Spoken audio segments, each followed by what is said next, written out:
चलेगी तो वो बत्ती समाप्त हो। एक हंडी रख दी गई, एक हंडी।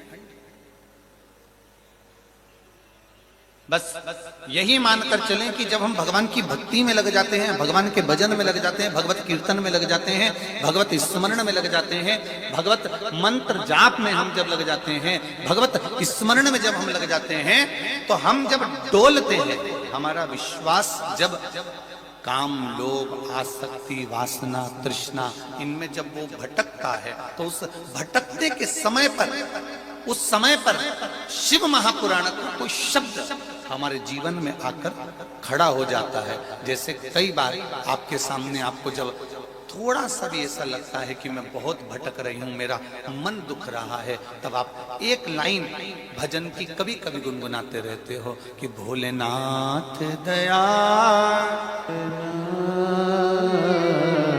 मैं तेरे भरोसे। पीछे की एलईडी, पीछे की एलईडियां चालू कर भैया।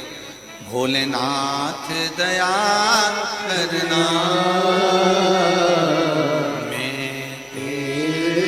भरोसे हो। जब विश्वास डोल रहा होता है, जब भरोसा डोल रहा होता है, उस समय पर शिव महापुराण रूपी एक हंडी शिव महापुरी, तो ये निश्चित है, बिल्कुल पक्का है कि फिर हम काम में, हम लोभ में, हम आसक्ति में, हम वासना में, हम तृष्णा में इस बाती के जैसे भटकेंगे नहीं। फिर निश्चित है कि हमारा भटकना बंद हो जाएगा और एक जैसी बाती जलती रहेगी, और वो प्रभु के चरणारविंद की जलती रहेगी, फिर हम भटकेंगे नहीं।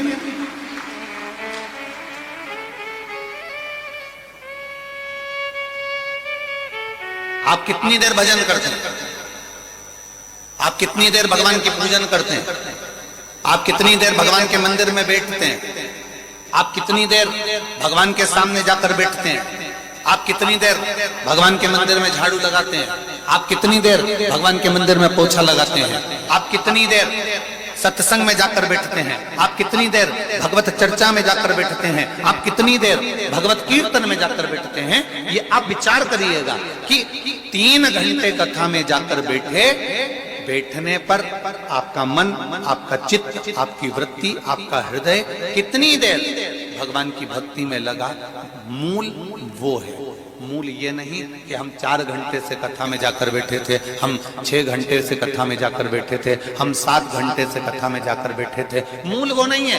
मूल ये है कि हम कथा में जाकर बैठे तो सही, 3 घंटे बैठे, 4 घंटे बैठे, 6 घंटे बैठे, 8 घंटे बैठे, पर उस कथा में जाकर बैठने के बाद हमारा चित्त, हमारी वृत्ति, हमारा मन परमात्मा से कितनी देर जुड़ पाया, वो देखा जाता है।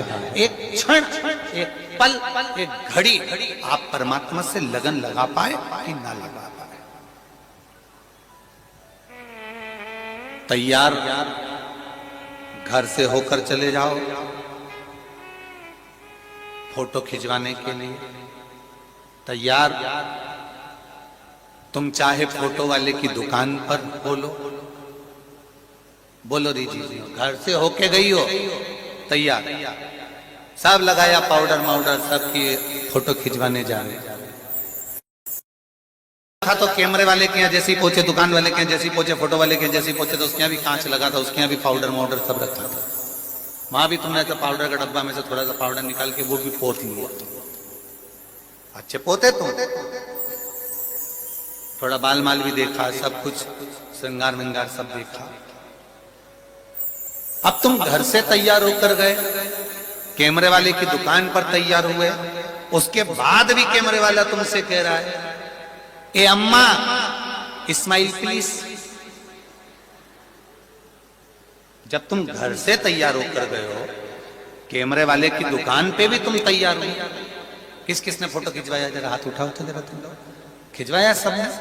तो फोटो वाले की दुकान पर भी जाकर तैयार हुए, घर से भी तैयार होकर गए, उसके बाद भी फोटो वाला बोल रहा है, हे अम्मा स्माइल प्लीज। मतलब फोटो वाले को तुम जो घर से तैयार होकर आए उससे कोई मतलब नहीं। फोटो वाले को तुम दुकान पर तैयार हुए उससे कोई मतलब नहीं है। फोटो वाले को सबसे ज्यादा मतलब है तुम्हारे स्माइल रहने से, क्योंकि तुम प्रसन्न रहोगे तो फोटो अच्छा आ जाएगा। उसी तरह संसार के लोगों को कोई मतलब नहीं है।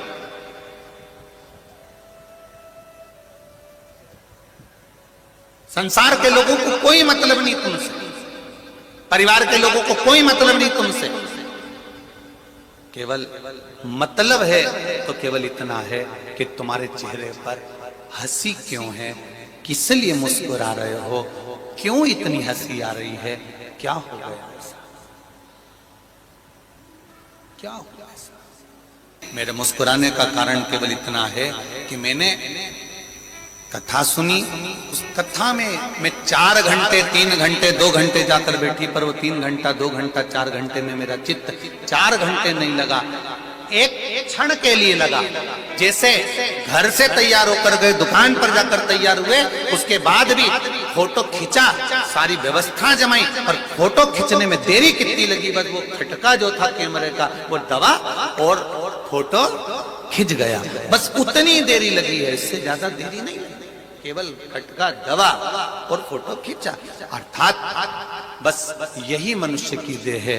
अंतिम समय में एक फोटो मेरा देव अधिदेव महादेव खींचेगा, मुख से नमः शिवाय निकल गया, ओम नमः शिवाय निकल गया, श्री शिवाय नमस्तुभ्यम निकल गया, समझ लो कि बस मुख से निकला तो वो फोटो अच्छा हो गया। शिव महापुराण में एक बात बहुत अच्छी लिखी है, आप भी ध्यान दीजिए, थोड़ा ध्यान देना इस बात कि श्री शिवाय नमस्तुभ्यम कहने वाली जिह्वा, श्री शिवाय नमस्तुभ्यम कहने वाला, श्री शिवाय नमस्तुभ्यम कहने वाले व्यक्ति का मात्र चेहरे का भी अगर कोई दर्शन कर लेता है तो जीवन के किए हुए सारे पाप समाप्त होकर वो अश्वमेध यज्ञ का फल प्राप्त कर। ये सीओर वाला महाराज नहीं कह रहा है, ये शिव महापुराण की कथा। और जिसको लगे कि कहां लिखा, तो फिर आप शिव महापुराण की कथा को आप गीता प्रेस गोरखपुर की शिव महापुराण उठाइए और उसकी एक एक लाइन को पढ़ना चालू करना, उसमें आपको लिखा हुआ जाएगा कि श्री शिवाय नमस्तुभ्यम कहने वाले मुख का मात्र जीव दर्शन कर लेता है तो ना जाने कितने पापों से छुटकारा मिल जाता है, कितने पाप छूट जाते हैं।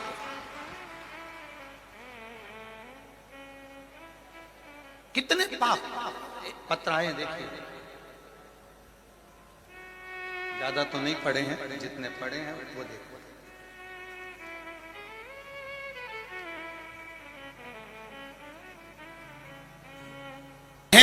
उतना उतना विश्वास मेरा महादेव भी अपने भक्त पर करता है। परीक्षा ले सकता है, पर परीक्षा के साथ में हाथ मेरा महादेव ही पकड़कर रखता है।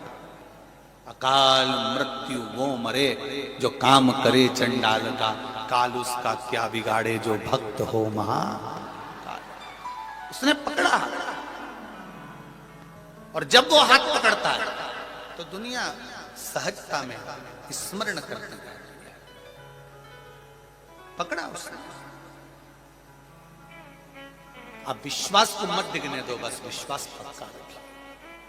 जिसका विश्वास पक्का है और जिसने श्रद्धा और थोड़ी सी सब्र रख ली, उसको सब कुछ मिल जाएगा।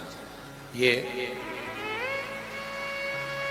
लाखों लोग, लाखों भक्त सीहोर आए थे कि नहीं आए थे? आए थे ना।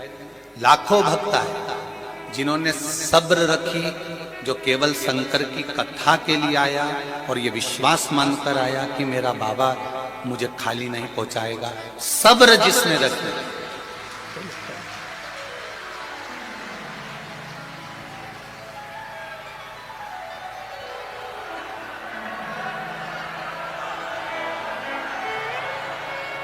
जिसने सब्र रखी, और बोलो सब्र का फल मिला कि नहीं मिला?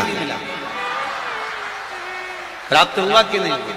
सब्र रखी, पड़ा रहा उसके चरणों में।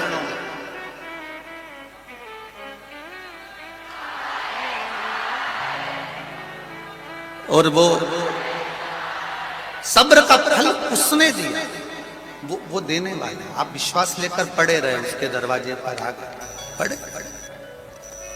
मैंने तेरे ही भरोसे बाबा, तेरे ही भरोसे हवा विच उड़ती जावांगी बाबा, डोर हटो छड़ी नामन कढ़ी जावांगी। सब्र का फल मिलता है, थोड़ी सी सब्र वो मिलेगी।